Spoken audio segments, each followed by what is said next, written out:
wood and stone. He's just traded a relationship with the living Elohim for a relationship with something that is not real. When Abraham decided that he was going to pull a trick on his father, this is in the book of Yashar, he goes through and he destroys all of his father's idols in the idol room, except for one, the most powerful one. And he puts the axe in the most powerful deity's hand. And Terah comes in and he's freaking out. He says, "Abraham, what have you done?" And Abraham says, "Don't look at me. Your God over there has got the axe in his hand. He's the one that's done all this." And Terah tells him, "These are not living things. They're idols of stone and wood. They're not real. They couldn't have done this." When we read this, it should be an alarming lesson to us. Am I trading my redemption, my restoration, my relationship in the anointing of Yahuwah my Elohim for something that's not real? Am I trading a real relationship for something that's false? He traded silver and gold for wood and stone. Now listen to what happens. "And at that time Hanani the seer came to Asa, king of Judah, and said to him, 'Because you have relied on the king of Aram and not relied on Yahuwah your Elohim, therefore the army of the king of Aram has escaped from your hand. Were the Cushites and the Lubim not a mighty army with very many chariots and horsemen, all 300 of them? And because you relied on Yahuwah, he gave them into your hands. For the eyes of Yahuwah diligently search throughout all the earth to show himself strong on behalf of those whose heart is perfect to him.'" Okay? The heart of Asa was perfect all his days, but it was not perfect to Yahuwah Elohim. He had good intentions, but he did not have good intentions towards a relationship with his Elohim. "You have acted foolishly in this, so from now on you shall have battles." So Hanani has just called out King Asa. And he says, "Dude, you have acted foolishly. Look what you did to the Cushites and the Lubim when you depended on Yahuwah your Elohim. You overcame 1,000,000 people plus all their ancient tanks." He's calling them out. He's saying, you acted foolishly. You depended on something that was not Elohim. You violated the second commandment, and by proxy, you violated the third commandment because you made his name nothing, and you depended on yourself. You placed yourself as Elohim before Elohim. So, naturally, Asa repents, and he's sorry, and he tears his clothes. Oh, wait. Hang on. "And Asa was angry with the seer and put him in prison, for he was enraged with him because of this. And Asa oppressed some of the people at that time."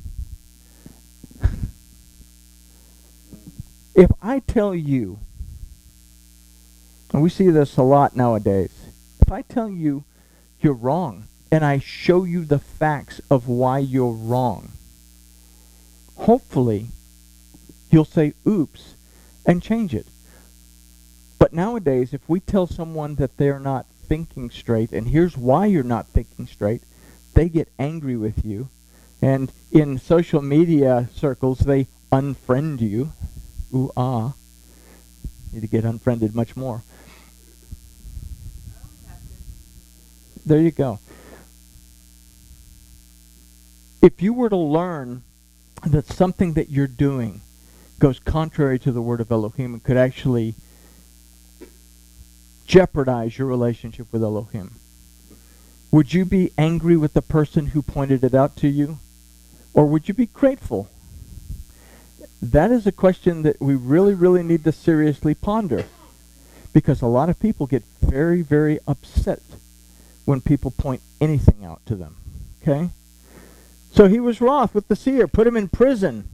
And Asa oppressed some of the people at that time.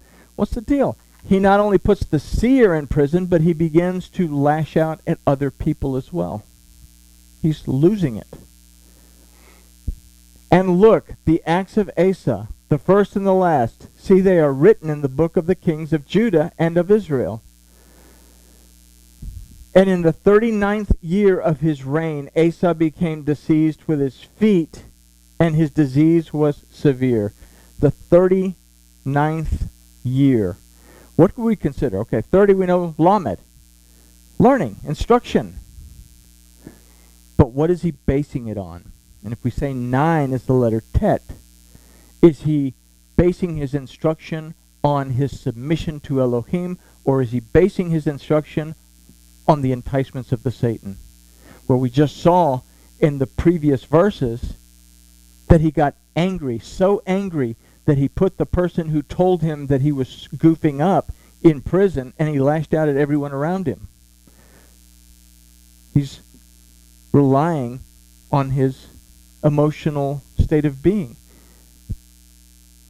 He's gone from what we first started reading, someone who was strong in his belief, someone who trusted in Yahuwah Elohim, someone who fought the battle because he knew that Elohim was with him. He sought Elohim, and because of that, Elohim sought him. He didn't forsake Elohim, so Elohim didn't forsake him.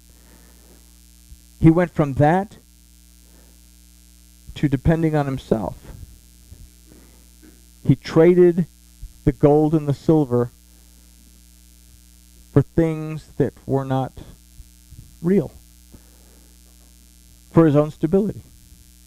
The result is that in the 39th year, he became diseased in his feet, and the disease was severe. What would we get from he became diseased in his feet and the disease was severe?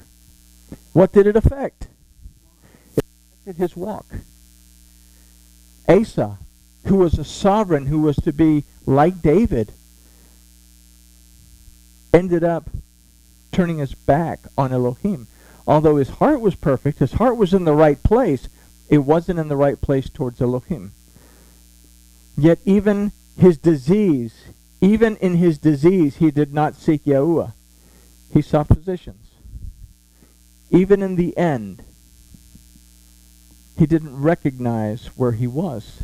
He didn't make teshuvah. He didn't go back to his relationship with his Elohim.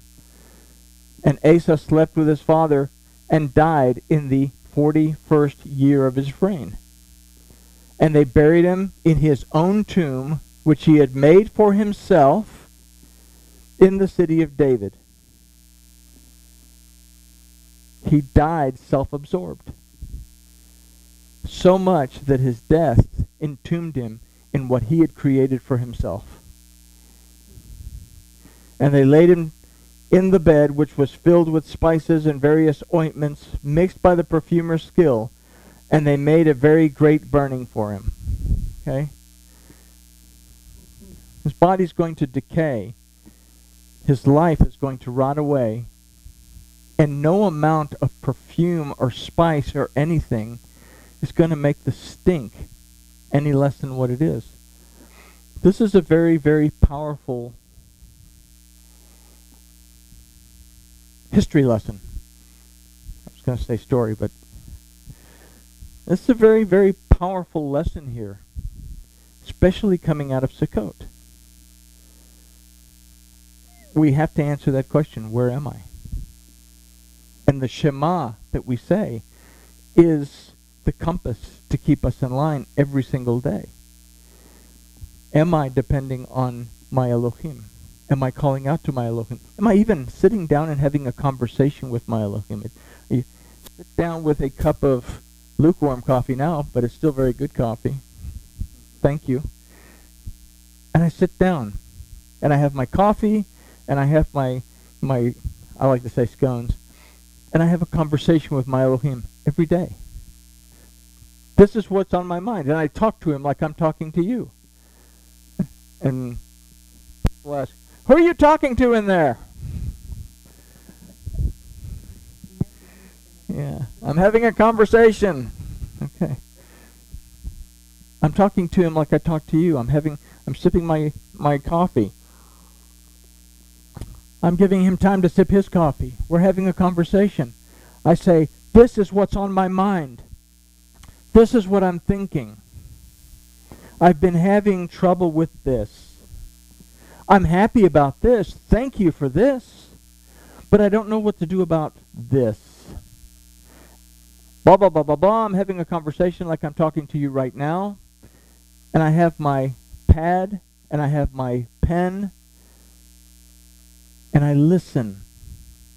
Because when I seek Elohim, he can be found. And he responds and the ideas begin to flow. Do this about that. Don't worry about that. There's nothing you can do about that right now. Hold that thought. You come back to it later. Write it down so you don't forget it. My Elohim speaks to me. I speak to him. I have a relationship. If and when, because there's a when, I stop having these conversations with my Elohim, I tend to depend on myself. What can I do? And then, something that I used to use with my young people, I don't know if I've used it with y'all, I go to guns. I shoot from the hip. Because I don't sit down and have a conversation with my Elohim to find out, what should I do? The result from that can take me exactly through the steps that Asa went through. Am I willing to trade my silver and gold for wood and stone? Because if I do, my walk is going to be affected. And I'm going to end up burying myself in the very tombstone that I've created for myself. Or in the very sepulcher, not tombstone. I can't get buried in a tombstone. Sepulcher that I've created for myself. So there's our study on Asa.